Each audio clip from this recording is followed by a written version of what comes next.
प्रश्न क्रमांक 1 में ही इसका दूसरा नंबर लिखा हुआ है 2x-1। भाज्य वही है px बराबर x cube plus 3x square minus 5x plus 8, और इस बार नया भाजक हमें यहाँ दिया है प्रश्न में, वो है 2x-1। पूर्व वाले प्रश्न के अनुसार ही इस प्रश्न को फिर से हल करेंगे। सबसे पहले हम लिखेंगे भाज्य px बराबर x cube plus 3x square minus 5x plus 8। इस बार जो हमें नया भाजक प्राप्त हुआ है gx बराबर लिखेंगे 2x-1। शेषफल प्रमेय के अनुसार सबसे पहले हम अपने भाजक को शून्य के बराबर लिखेंगे, तो लिखेंगे 2x-1 बराबर शून्य से। जब हम 2x-1 बराबर 0 रखेंगे तो चूंकि -1 बायां साइड में है, जब हम उसे दाएं साइड में पक्षांतर करेंगे तो उसका चिन्ह परिवर्तित होकर के +1 हो जाएगा, तो हम लिखेंगे 2x बराबर 1। और 2 का चूंकि x में गुणा है, जब हम उसका भी पक्षांतर करेंगे तो वो दूसरे पक्ष में भाग में चला जाएगा, तो हम लिखेंगे x बराबर 1/2। इस x बराबर 1/2 को हम जो है अपने भाज्य में x के स्थान पर रखेंगे। तो नीचे लाइन में लिखेंगे हम शेषफल प्रमेय से। शेषफल प्रमेय के अनुसार शेषफल r बराबर होता है p ऑफ 1/2, अर्थात भाज्य में x के स्थान पर 1/2 रखना है। भाज्य में चूंकि भाज्य का प्रथम पद x क्यूब है, तो x के स्थान पर जब हम 1/2 रखेंगे तो हम इसे लिखेंगे 1/2 भाज्य का दूसरा पद जो है वो है 3 + 3x स्क्वायर। यहाँ भी x के स्थान पर जब हम 1/2 रखेंगे तो हम इसे लिखेंगे +3 1/2 का स्क्वायर।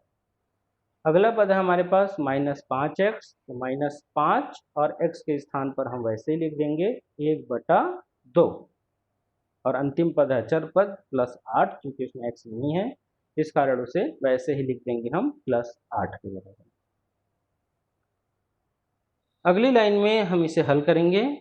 चूंकि यह 1/2 अंश और हर दोनों की घात 3 है, तो इनका घातों को हल करेंगे। 1 की घात 3 का अर्थ होता है 1 को 3 बार गुणा कराना, अर्थात 1 गुणे 1 गुणे 1। जब हम 1 को 3 बार गुणा कराएंगे तो हमें 1 ही प्राप्त होगा।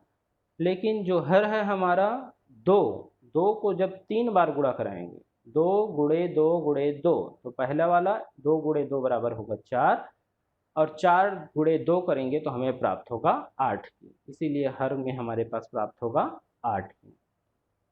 आगे हमारे पास +3, तो +3 वैसे ही लिख देंगे।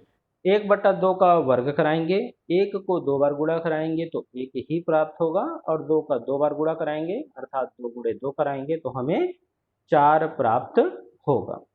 आगे हमारे पास -5 गुणे 1/2, तो वैसे ही लिख देंगे। आगे हमारे पास +8, उसे भी हम वैसे ही लिख देंगे। बराबर के नीचे बराबर का चिन्ह लगाएंगे। जो ऊपर में 4 परिमेय संख्या दी गई हैं, इन 4 परिमेय संख्याओं के जो हर हैं उनको ध्यान से देखेंगे। पहले वाले पद का हर है हमारे पास 8, दूसरे वाले पद का हर है 4, तीसरे वाले पद का हर है 2, और चौथे वाले पद के नीचे में हर नहीं लिखा है तो आप उसे 1 मानेंगे। तो 1, 2, 4 और 8 का जो है हम यहाँ पर लघुत्तम लेंगे। 1, 2, 4 और 8 का लघुत्तम 8 होता है, तो हर में हम इसमें लिखेंगे 8 की। उसके बाद ऊपर वाले बहुपद के हर में लघुत्तम समापवर्तक जो हमारा आया है 8, इसे विभाजित करेंगे और जो प्राप्त होगा उसे अंश के साथ में गुणा कराते हैं। जब हम 8 में 8 का भाग देंगे तो हमें 1 प्राप्त होगा, और 1 का गुणा 1 में कराएंगे तो हमें 1 ही प्राप्त होता है। आगे लिखा है प्लस, तो हम प्लस का चिन्ह लगा देंगे। उसके बाद 8 में 4 को विभाजित करेंगे 8 में 4 का भाग देने पर हमें 2 प्राप्त होता है और इस 2 का 3 से गुणा कराएंगे तो हमें 6 प्राप्त होगा। अगला पद है हमारे पास -5 गुणे 1/2 के। जब 8 में हम 2 का भाग कराएंगे तो हमें प्राप्त होगा 4 और इस 4 का हम इस -5 के साथ में गुणा कराएंगे तो हमें प्राप्त होगा -20। 8 की जो हर है वो 1 है। जब 1 में 8 में 1 का भाग देंगे तो आपको 8 ही प्राप्त होगा और 8 में 8 का गुणा कराने पर हमें 64 प्राप्त होता है। आगे बराबर के नीचे बराबर लगाएंगे। जो हर है वो तो 8 ही रहेगा। जो अंश है उनमें धनात्मकों को जोड़ लेंगे और ऋणात्मकों को भी जोड़ लेते हैं। जैसे हमारे पास इसमें 1, 6 और 64 तीन पद धनात्मक है, तो इन तीनों को अगर हम जोड़ेंगे तो हमें प्राप्त होगा 71 और ऋणात्मक चूंकि एक ही है -20 तो उसे वैसे ही लिख देंगे हम -20 के बराबर। जब हम इसको घटाएंगे तो चूंकि हर में 8 है तो 8 ही रहेगा और अंश में जब हम 71 में 20 को घटाएंगे तब हमें 51 प्राप्त होता है।